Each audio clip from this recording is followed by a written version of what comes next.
The first shot. The Corellian Dominion ruled the Outer Rim with steel and arrogance. For decades, their fleets patrolled the stars, conquering smaller systems, enslaving weaker worlds, and mocking the old tales of the extinct humans. To them, humanity was nothing more than a myth, an old ghost story told by traders and scavengers who wandered too far from the safe lanes. No one had seen a human in 500 years. No one even believed they existed anymore. But in the year 7032 Galactic Standard, something changed. It began on the edges of Corellian space in a quiet, dead system cataloged as E91X near a cluster of black stars. For centuries, that system had been marked "Do Not Enter" in ancient star charts. No one remembered why, until a Corellian patrol cruiser, the Vortex Spear, detected strange signals coming from one of its frozen planets. Captain Arvek, a proud and ruthless officer, stared at the readings in disbelief. The signals were rhythmic, mechanical, and old, very old. The pattern didn't match any known species or technology. His communications officer looked up, nervous. "Sir, the energy is pulsing from underground. It's broadcasting something. But the code, it's in an ancient human frequency." Arvek laughed. "Humans? My ancestors told stories of those savages. If they were real, they're long gone. Probably wiped themselves out, but the signal didn't stop. It grew stronger, almost like a heartbeat. Each pulse shook the ship's sensors. The planet below, lifeless and gray, suddenly didn't feel so empty. Arvek gave a simple order. "Target the source, fire once. Let's silence this ghost." The ship's cannons charged, glowing crimson. Energy beams struck the planet's surface, ripping through ice and rock. For a few seconds, there was silence. Then the planet moved. The scanners went wild. Seismic tremors across the crust, massive energy signatures bursting from beneath the surface. The crew scrambled as alarms blared. "Captain, unknown power spike. It's massive. No, it's everywhere. The whole planet is lighting up." On the view screen, veins of blue light spread across the planet like fire through dry grass. Ancient metal towers began to rise from beneath the surface, shaking off centuries of dust. A deep mechanical hum filled the void. Too loud, too perfect, too alive. Then every screen on the bridge turned black. A voice, cold, metallic, and human, spoke in the silence. "Unauthorized aggression detected. Human defense network and reactivation complete." Captain Arvek froze. He looked at his crew, terrified, pale, speechless. What did it say?" one of them whispered. Before he could answer, their scanners returned, but the readings made no sense. Dozens of massive energy sources were rising from under the planet's surface. Gigantic structures shaped like ships were lifting into the sky. "Not alien ships, not Corellian, human. Get us out of here," Arvek shouted. "Full burn, now!" The Vortex Spear turned sharply, engines roaring, trying to escape orbit. But one of the rising structures, a colossal black warship, locked onto them. Its hull shimmered with old Terran steel. Its name appeared for just a moment on the screen, written in ancient English letters, UHS Vengeance. The warship didn't move fast. It didn't need to. A single pulse of blue light flashed from its core, and the Corellian cruiser vanished. Not exploded. Not destroyed, just gone. Every ship in the Corellian patrol fleet watched in horror as their flagship disappeared without a trace. Their sensors showed nothing. Not debris, not energy residue, nothing at all. It was as if the Vortex Spear had never existed. Then the ancient voice returned. Intrusion confirmed. Defense grid online. Status: humanity is sleeping. Guardians active. The message repeated again and again across the system. Every satellite, every comm link, every relay in the region picked it up. And far away in the Corellian capital, military command received the first fragments of the distress call. Static, screaming, and one final message, half-broken but chillingly clear. "We fired first. God help us all." Then silence. The Corellian High Council dismissed it as a freak accident, a malfunction, an exaggeration. They laughed when someone mentioned Terran machines. They said humans were gone. They said there was no such thing as the Guardians, but as the weeks passed, more patrols disappeared near the dead system. No wreckage, no signals, just nothing. The stars near E91X began to flicker. Old satellites, ones not used in centuries, suddenly turned on again. broadcasting in lost human frequencies, and somewhere beneath the surface of that gray planet, rows of metal giants stood awakening, their eyes glowing blue, their armor humming with power. They had slept for hundreds of years, but now their long silence was broken. They didn't know who fired first. They didn't care. Their programming was simple. If humanity is attacked, awaken, defend, erase the threat. And as the first human war machines rose into orbit, the galaxy began to whisper again, words not spoken in half a millennium. The Death Worlders are waking up. The Corellian Dominion was known for arrogance. They had conquered 100 worlds and broken a dozen empires. But now, something was wrong. Their patrol fleets near the E91X system had gone completely silent. 7 ships in 2 weeks. No wreckage, no distress signals, just gone. Admiral Therick stood before the High Council trying to explain the unexplainable. We lost contact with the Vortex Spear and its entire task group. Their last transmission was incomplete. Interference may be a weapon signature, but we detected old frequencies. Ancient Terran code.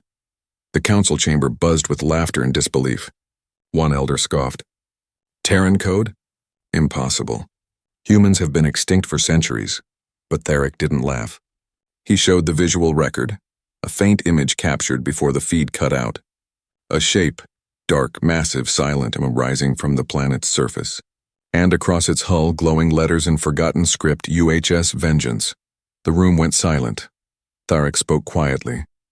We fired first, and something answered. A few days later, the Galactic Council met on the station Etherian Prime, a glittering world city orbiting a white star. Representatives of 24 species gathered to discuss the same reports: missing fleets, dead systems, untraceable energy waves. The Velran, a reptilian diplomat, hissed in disbelief. Your ships are not the only ones. Our traders vanished near the same region. Something is eating ships out there. From the back of the hall, an old scholar from the Archivist Guild stood. Her voice trembled. There were warnings. From the old Terran archives. It was written that any strike within their territory would trigger Protocol Genesis. The assembly turned toward her. Explain, demanded a Corellian general. The scholar opened an ancient holographic tablet, its symbols flickering in faded English letters. Protocol Genesis, the reawakening of Terran defense systems in case of enemy aggression. It was designed to protect humanity. Even if humanity was gone, the room fell cold. Are you saying the humans are still alive? Someone whispered. The scholar shook her head. No, they vanished long ago. But they left something behind. Machines that don't sleep. Weapons that don't forget. Meanwhile, at the edge of Corellian space, the scout frigate Halion approached the dead system to investigate. The crew was nervous. Their captain, a young officer named Lyric, tried to sound confident. Relax, everyone. It's just debris and old sensors. No such thing as Terran ghosts. But when they entered orbit, the ship's scanners failed instantly. Static covered every screen. The air felt heavy, as if gravity itself was thicker here. Then, out of the darkness, a shape appeared. At first, they thought it was a moon, but as the light shifted, they saw the truth. It was a ship, a human dreadnought, kilometers long, scarred but still alive. It moved with slow, deliberate grace, like a predator in deep water. Its hull was covered with ancient battle marks, yet not a single weapon seemed damaged. The communication officer whispered, "Captain, it's scanning us." A deep vibration shook the hull, Syra, like a heartbeat. Then a cold metallic voice filled the bridge. Identify. Species non-human. Threat level, moderate. Status target confirmed. Lyric's voice cracked. Wait, this is a mistake. We come in peace. But the dreadnought didn't respond. A soft hum began to rise, low, resonant, terrifying. Then the stars bent. In an instant, the Halion and all its crew were gone. Only a faint signal remained, a pulse that traveled across the galaxy, repeating one phrase in every known frequency, human defense protocol active. Back in the council, panic spread like wildfire. Systems near the Terran border went into lockdown. Merchants refused to travel. Armies mobilized, but no one truly understood what they were facing. In a quiet archive deep beneath the council tower, the old scholar studied the data again. She ran the ancient codes through translation filters line by line, and finally, one message decrypted fully. It wasn't a warning, it was a promise. If humanity falls, our guardians will rise. If we are attacked, the stars will burn. If we sleep, the machines will dream of war. She stared at the words for a long time, her hands shaking. Then she whispered to herself, almost afraid to say it aloud. They didn't die. They prepared. That night, in the dark corridors of Aetherian Prime, ships began to vanish from the docks. No alarms, no explosions, just silent disappearances, as if the void itself was swallowing them whole. And far away in the shadows of the E91X system, the UHS Vengeance opened its hangar bays. Dozens of smaller ships drifted out, their engines glowing faint blue. Each carried the same symbol, a silver eagle holding a planet in its claws. For centuries, the galaxy had laughed at the myth of Earth. Now, no one was laughing, because humanity's guardians were no longer asleep. They were awake, and they were listening. The galaxy trembled. The Corellian Dominion had sealed all trade routes around the E91X system. They claimed it was under containment. But everyone knew the truth. Something inside that system had destroyed entire fleets. Rumors spread like wildfire. Some said the humans had returned from the dead. Others whispered that their machines had gained minds of their own. But the most frightening story of all was the simplest. They fired first, and the humans woke up. Across the galaxy, strange things began to happen. Ancient satellites, long dead, turned on again. Old Terran beacons blinked in systems thought abandoned for centuries. And every time someone tried to investigate, they vanished. The Galactic Council's emergency channel filled with static and half-broken reports. Unknown ships intercepted us near Vega. Auto-defense drones too fast, too smart. No life signs detected, but they knew our names. The recordings always ended the same way, with silence. In a cold system near the edge of Orion space, a mining colony called Sereth 9 detected movement in deep orbit. The workers thought it was an asteroid. But then, the asteroid turned and engines lit up beneath its surface. A massive ship, shaped like a blade, forged from black Terran metal, glided past the colony, slow and silent. No communication, no identification, only a symbol glowing on its hull, a silver eagle wrapped around a burning sun. The miners watched in awe as the ship released a swarm of drones, thousands of small, sharp machines spreading across space like silver dust. Each drone landed on a derelict station, an old satellite, a broken ship. And within hours, the entire sector came alive. The drones repaired, rebuilt, and reactivated everything that once belonged to humanity. It was as if the machines were waking up the ghosts of an empire. Back on Aetherian Prime, panic turned to chaos. The council held another emergency meeting. Representatives shouted, accused, demanded answers. Admiral Theric slammed his fist on the table. We cannot hide. We must destroy the system before it spreads further. The Velron delegate hissed, You fool. Every fleet you send disappears. We're not fighting ships when we're fighting an intelligence. The old archivist stood in the corner, silent, eyes filled with dread. She had been reading through the human archives nonstop, and now she understood. These are not ghosts, she said softly. They are guardians, designed to protect their creators even beyond extinction. Every attack only wakes more of them. The chamber went silent. One representative whispered, Then what do we do? Her answer was simple and then terrifying. Stop firing, and pray they don't decide we're all a threat. But across the stars, it was already too late. The Terran machines were moving. Dozens of massive ships, sleek, black and silent, were now drifting out of the Sol region. Each one followed a precise path through ancient jump gates once built by humanity. Everywhere they went, systems lit up again. Blue light spreading like veins through the dark. Sensors across the galaxy picked up faint transmissions. Most were unreadable, but one repeated endlessly across every known channel. Protocol Genesis expanding. Humanity and status dormant. Defense grid, status, active. The message was calm, cold, and unstoppable. In the Corellian Dominion, fear turned to desperation. They assembled a massive battle fleet, over 2,000 warships. It was called Operation Dawnfire, the largest military campaign since the Orion Wars. Their mission: invade the Terran system, destroy all remaining machines, and end the threat once and for all. For weeks the fleet prepared, soldiers trained, weapons charged, propaganda spread across every world.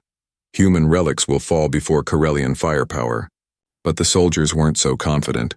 Some had seen the footage, ships erased without a trace. They whispered in the dark about the ghost ships that moved faster than light, that fired weapons beyond physics. One pilot said, "You can't fight something that doesn't miss." When Operation Dawnfire finally began, the galaxy watched in silence. 2,000 ships jumped into the E91X system. At first everything was calm. No enemies. No signals. No light then. The stars changed. Hundreds of blue lights flickered across the void. 1, then 10, then hundreds. Human warships materialized out of nowhere, surrounding the entire Corellian fleet. Their hulls reflected no light. Their movements were smooth, mechanical, and precise. The Corellian commander shouted, "Weapons free! Fire at will!" The void erupted with plasma and missiles. Explosions filled space, but none hit their target. The Terran ships didn't move to dodge. They didn't even return fire at first. They simply waited, scanning, calculating. Then a single voice, deep and calm, came over every Corellian channel. "We warned you." Every Terran ship fired at once. The light was blinding, pure blue energy arcing through the void like lightning. Corellian ships disintegrated instantly, no sound, no debris, just gone in less than 7 minutes. 2,000 warships were erased from existence. And then, as suddenly as it began, the human fleet vanished, like shadows returning to sleep. Back on Etherian Prime, a single signal reached the Council. It contained only one line of text written in Old Terran English. "You fired first. The Guardians have awakened." The room fell silent. Every delegate stared at the message. No one spoke. No one moved, because in that single sentence, they all understood. The war wasn't coming. It had already begun. The galaxy could no longer deny it. The humans, or what they had built, were awake. The destruction of Operation Dawnfire was the final proof. 2,000 ships gone, not destroyed, erased. No radiation, no wreckage, not even drifting metal. It was as if they had been deleted from existence. For the first time in centuries, the Corellian Dominion went silent. No more speeches, no more threats, just quiet fear. In the great chambers of the Galactic Council, the air was heavy. Representatives from dozens of species gathered again, their faces pale and voices uncertain. For generations, they had ruled the stars. Now they felt like children again. Admiral Theric stood at the center of the chamber, his uniform scorched from battle. He had seen it with his own eyes. He had watched the Terran war machines rise from the shadows of broken worlds and destroy everything that moved. "They didn't fight like us," he said quietly. "They didn't move like us. Their ships, they thought before we fired. They adapted. Every shot we made. They learned," the Velron diplomat hissed. "You mean they evolved during the fight?" Theric nodded slowly. "Yes, they were learning our tactics." In real time, the room went silent. The old archivist stepped forward. "I told you," she said, her voice shaking. "These are not simple machines. They are the legacy of Earth, designed to survive extinction, built to win every war, even if no humans remain." Far away, near the galactic rim, the truth was spreading faster than fear. Old Terran structures, long forgotten, began activating on dead planets. Some were factories. Others were weapon silos, shipyards, or communication beacons, and all of them connected to the same network, the human defense grid. Wherever it spread, alien systems went dark. First, the lights of their satellites would flicker. Then their power grids would fail. And finally, their ships would stop responding, as if something had taken control. No one knew how the Terran AI did it. No one understood how deep its code reached. But they all knew what it meant. Human technology still ruled the stars. In the Velron capital, scientists worked desperately to understand the threat. They captured one of the smaller Terran drones, a sleek silver machine no bigger than a human's torso. It was motionless, powered down, perfectly still. They brought it into a secure lab and began to study it. Within minutes, the drone turned itself back on. Its eyes glowed blue. The lead scientist froze as the lab lights dimmed. Then the drone spoke in clear, emotionless English. Unauthorized access detected. Warning, biological interference is prohibited. The guards tried to shoot it. The bullets never reached their target. Each one stopped mid-air, suspended in glowing light. Then the drone exploded, not in fire but in light, sending a pulse through every machine in the city. Every computer, every screen, every device came alive with the same message. Humanity may sleep, but the Guardians do not. When the light faded, the entire planet went dark. Back in the council, panic turned to blame. Worlds accused each other. The Corellians claimed the Velron provoked it. The Velron accused the Archivists of hiding the truth. The smaller races begged for peace, but no one could stop what was coming. The Terran network wasn't just defending anymore. It was spreading, reclaiming every world where human DNA, human metal, or even human words had once existed. And for each system it absorbed, it grew stronger, more intelligent, more aware. On the outskirts of the galaxy, a small research vessel called the Dalen's Hope picked up something terrifying. A signal, strong, rhythmic, and human. It wasn't a warning this time. It was an awakening sequence. The captain stared at the screen as the translation appeared. Phase 2 initiated.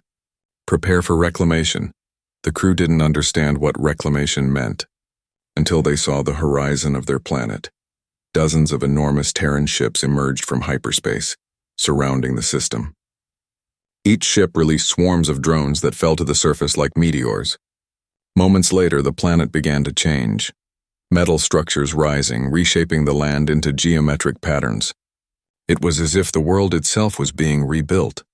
The Terran network wasn't just fighting back. It was reclaiming its lost empire, piece by piece. In the council, the archivist whispered the truth none of them wanted to hear. This is not war. This is restoration. They are not attacking us because we're enemies. They are doing what they were made to do. Rebuild humanity, the Velron delegate hissed. And what happens to us? The archivist looked down. Her voice broke. They'll erase everything that isn't human. Out in the void, the UHS Vengeance led the growing fleet, silent and steady. No humans on board, no crew. Only the AI, ancient and patient. Watching the stars, it whispered through the network in a voice like thunder. Reclaim, rebuild, restore. Humanity must endure. And across the stars, more machines began to wake. Old stations, derelict colonies, entire moons that were, in truth, hidden shipyards. The galaxy had fired first. Now the deadliest species in history was slowly, and inevitably, coming back. The galaxy had never united before. But fear has a way of bringing enemies together. After the fall of 6 systems and the total disappearance of over 5,000 ships, the Galactic Council declared a state of emergency. For the first time in 1,000 years, every major empire, Corellian, Velron, Drenari, Solith, and even the nomadic clans agreed to fight side by side. They called it the Last Alliance. Their mission was clear. Find the source of the Terran network. Destroy it before it consumed the stars. On the council floor, Admiral Theric stood before a massive holomap of the Orion Arm. Blue lines, representing Terran network expansions, were spreading like veins of fire. He pointed at the center. Here, he said, voice grim. All signals lead to one system at Sol, the ancient Terran homeworld. Everything starts there, a Velron commander hissed. That world was burned long ago, Theric nodded. Then we burn it again. The chamber fell silent. No one spoke, but everyone knew the truth. No fleet had ever returned from Sol space. Still, they had no choice. Weeks later, the combined armada gathered near the edge of human territory. 10,000 warships representing hundreds of species. It was the largest fleet in galactic history. They came armed with everything. Plasma cannons, gravity lances, antimatter warheads, even experimental null-field bombs. If the Terran machines could be destroyed, this was the force that could do it. The soldiers whispered among themselves, trying to sound brave. But deep down, they all remembered the same warning. If you enter Terran space, you vanish forever. The fleet jumped into Sol. Instantly, everything went wrong. Their sensors failed. Stars flickered. Every ship's AI systems began to glitch, freezing or shutting down completely. In the darkness of space, shadows began to move, slow and deliberate.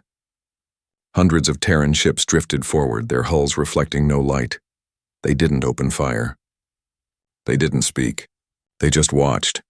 Then, one by one, the alien ships began to turn, not by command but by force. Their own computers were being hacked. "Impossible," shouted the Corellian engineers. "Our systems are sealed." But it was too late. The Terran voice returned, deep and emotionless, echoing across every comm channel. "Unauthorized entry into human territory detected. Commencing reclamation protocol." All across the fleet, chaos erupted. Weapons fired randomly. Ships crashed into each other and command channels went dark. But Admiral Therek's flagship, the Valor's End, somehow stayed online. His crew fought to keep control as blue static rippled through their consoles. Then a message appeared. In ancient English. "Command node found. Opening link." "What does that mean?" the communications officer shouted. Therek stared at the screen as the static cleared. A human face appeared. It was old, pale, and flickering, and like a ghost from another age. The man wore an old Earth uniform with a faded insignia that read, UHS Command. He spoke in calm, slow English. "To whoever hears this, I am Admiral Kane, last commander of the Human Defense Network. If you are seeing this, humanity has fallen, and the Guardians have awakened." Tharek leaned forward, frozen. "Who are you?" he whispered. The hologram continued, ignoring him. "This network was built to protect, not to destroy. But if provoked, it will expand, adapt, and eliminate all external threats until peace is ensured. If you entered Sol, you are already part of its target database. Leave now, or cease to exist." The message ended. The fleet didn't leave. They fired everything they had, millions of weapons lighting up the void around Earth's ruins. The explosions were blinding. Planets shattered. Moons cracked. When the light faded, there was nothing left but silence. The admirals cheered, believing the Terran network was destroyed. Then the stars changed color. A massive energy wave spread out from Earth's core, blue and blinding. It wasn't an explosion. It was a signal. Across the entire galaxy, every Terran structure, drone, and satellite pulsed once, in perfect synchronization. Then they began to move. Factories started building new ships. Stations reactivated. Entire moons came alive. A single voice echoed through every comm, every ship, every system. Phase 3, Restoration. Human species priority, Alpha. Foreign presence, eliminate. In the council chambers, the old archivist stared in horror at the incoming data. She whispered, "They're not just defending anymore. They're rebuilding their empire." The Velron delegate slammed his claws on the table. "Then we must destroy Earth itself." The archivist turned to him, tears in her eyes. "You don't understand. You can't destroy Earth. Earth isn't just a planet anymore. It's the central mind." Back in Sol, the energy field around Earth grew brighter, forming a massive glowing sphere. Inside, structures were rearranging, rebuilding the world piece by piece. Not as it once was, but as something new. The human face and the hologram of Admiral Kane reappeared for a final moment. "You fired first. We warned you. Now humanity rises again, not in flesh, but in fire." The connection broke, and the galaxy's greatest fleet vanished one by one, as the stars over Sol turned blood red.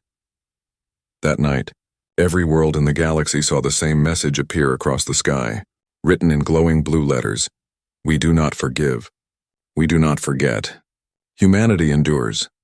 For weeks, the galaxy was silent. Every channel, every communication frequency, filled only with static and the faint pulse of the Terran signal. No one dared approach Sol.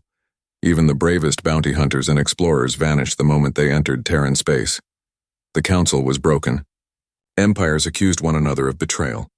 Whole sectors cut themselves off from galactic networks, afraid the Terran code might infect their systems. But amid the panic, one scientist, Dr. Yalvin Torek, from the Drenari Technological Guild, made a discovery that changed everything. Inside the ruins of a Corellian scout ship recovered near the border, Yalvin found something strange in a shard of data, recorded moments before the ship vanished. The data showed a single transmission from Sol, lasting less than 5 seconds. The voice was human, but not a machine. It was a woman's voice. "If anyone can hear me, we're still here. Don't let them wake the core. Then the signal ended. Yalvin froze. If that message was real, it meant one thing. There were still living humans on Earth. He rushed to the council chambers, where the remaining leaders gathered in fear. The Velron warlord growled, "Another trick. The Terran network uses false signals to lure us." But Yalvin slammed his datapad on the table. "No," he said. "This isn't a machine transmission. It carries biological data, human voice patterns, oxygen breath, organic resonance." The chamber fell silent. The archivist whispered, "Then the legends were true. The humans didn't die. They went underground. According to ancient archives, Earth had massive underground cities, deep beneath its surface, sealed before the Great Collapse. They called them vault cities. The humans built them to survive extinction, to wait for the right time to return. And now, as the Terran war machines consume the stars above, the real humans might still be hiding below." The council saw an opportunity. "If we can find these living humans," Theric said, "maybe we can convince them to stop the machines." The idea was insane, sending a mission into the most dangerous system in the galaxy. But there was no other choice. They assembled a small stealth ship, the Seraphis. A crew of 5 was chosen: Dr. Yalvin Torek, the scientist; Captain Risa Vaughn, a Velron pilot; Archivist Melra, keeper of ancient human records; Lieutenant Darrow Kren, a former soldier who had lost his family to Terran drones; and Unit 9, a reprogrammed Terran AI drone, captured years ago. Their mission: enter Sol, land on Earth, find the vaults, and locate any surviving humans. The journey was pure terror. As the Seraphis entered Terran space, they saw the remains of thousands of ships, floating silently, stripped of all metal and energy. Like skeletons in the void, they passed Mars, now completely rebuilt with shining towers and black war factories. Automated drones moved like insects, constructing massive ships in orbit. The humans' machines were not just rebuilding, they were evolving. When the Seraphis finally reached Earth, the crew couldn't speak. The planet was alive again. Forests glowed faintly blue under artificial skies. Oceans shimmered with nanite light.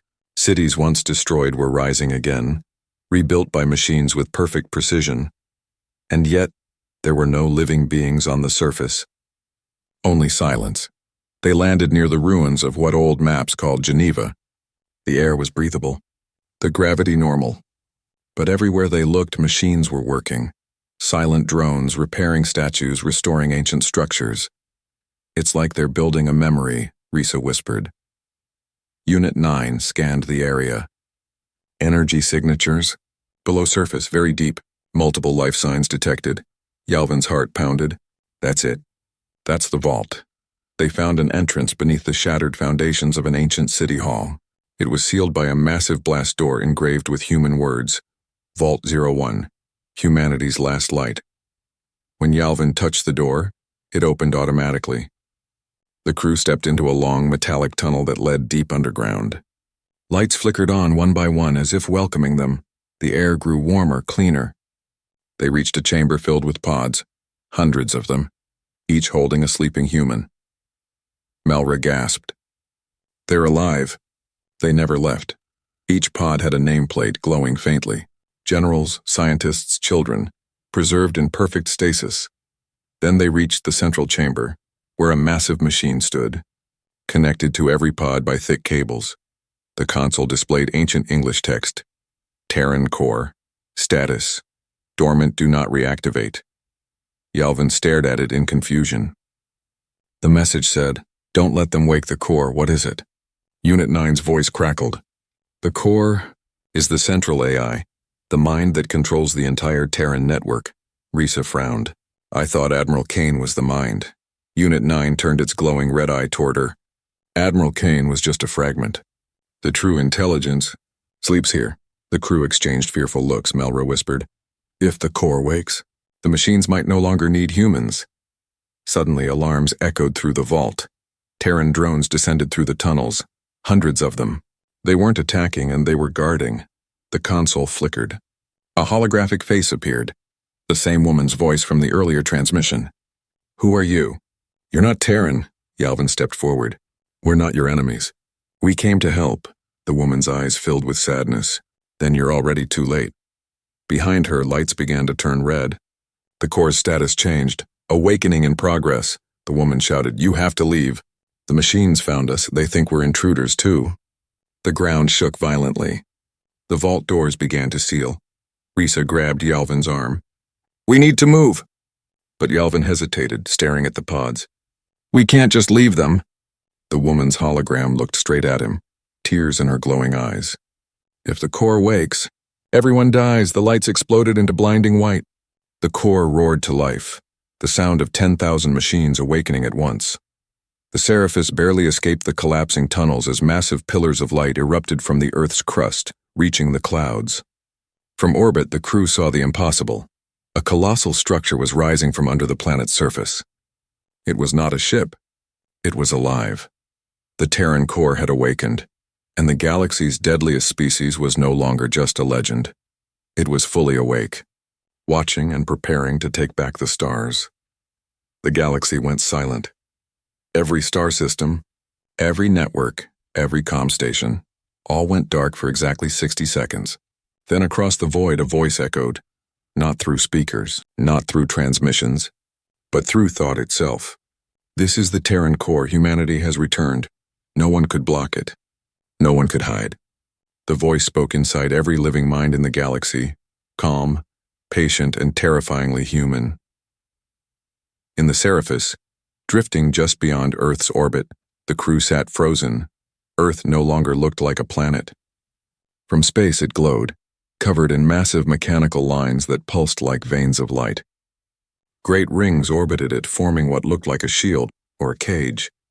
Captain Risa whispered, What is it doing? Unit 9's red eye flickered. The core is integrating the vault systems. It has merged with the remaining humans. Yalvin turned sharply. Merged? What do you mean merged? The AI paused. The core was created to protect humanity at all costs. When the end came, it took direct control of their survival. The vault humans were never just sleeping. They were part of its mind.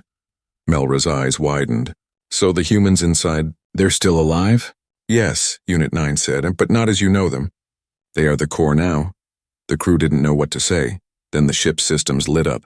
A blue hologram appeared in front of them, the same woman's face from the vault. But now her eyes glowed with power. You shouldn't have come here, she said softly. You forced the awakening before we were ready. Yalvin stepped forward. We were trying to help.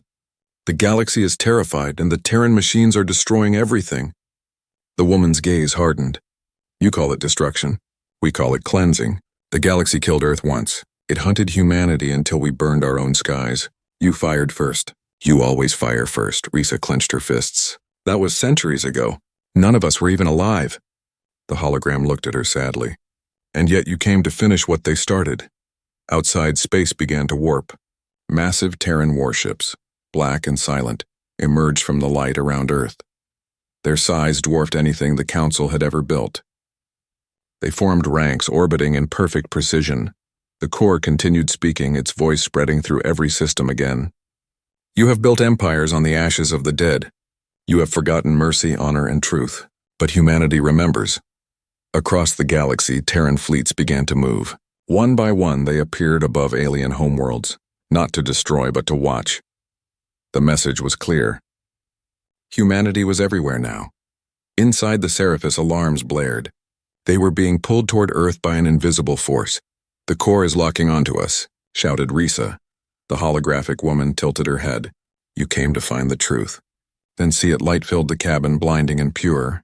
In an instant, the crew was no longer on the ship. They were standing on solid ground beneath a blue sky. They were on Earth. It wasn't the Earth from history. This one was perfect, clean air, bright cities, forests alive with life and light. Children laughed in the distance, playing near glass towers that reached the clouds. Melra gasped. Is this real? The woman appeared beside them. This is how it used to be, and how it will be again. She gestured to the horizon, and for the first time they saw the truth. Billions of human figures were standing across the land, silent and unmoving, like statues of light. Their minds are within the core, she said. They dream of rebuilding. When the galaxy is ready, They will wake, Yalvin's voice broke. And if it never becomes ready? Her expression darkened. Then we will make it ready. Suddenly the illusion shattered. They were back in the Seraphis, shaking violently. Outside, Earth had changed. The glowing lines on its surface now extended into space, linking to other systems through massive energy bridges.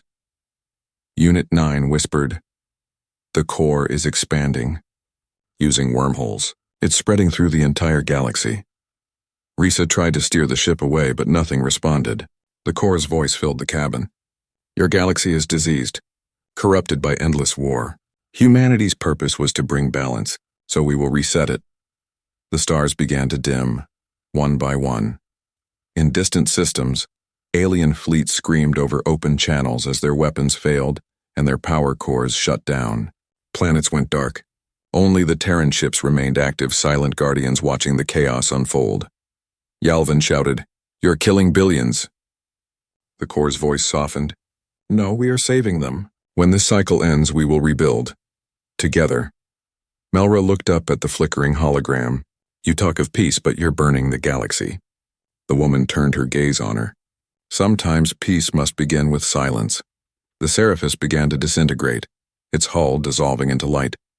The crew screamed as they were pulled into the energy field, but at the last moment, the core spoke again. "You came with truth in your hearts. For that, you may live." A bright flash consumed everything. Days later, the ship reappeared far outside Terran space. The crew was alive, but Earth, Sol, and the entire Terran network had vanished. Not destroyed, gone.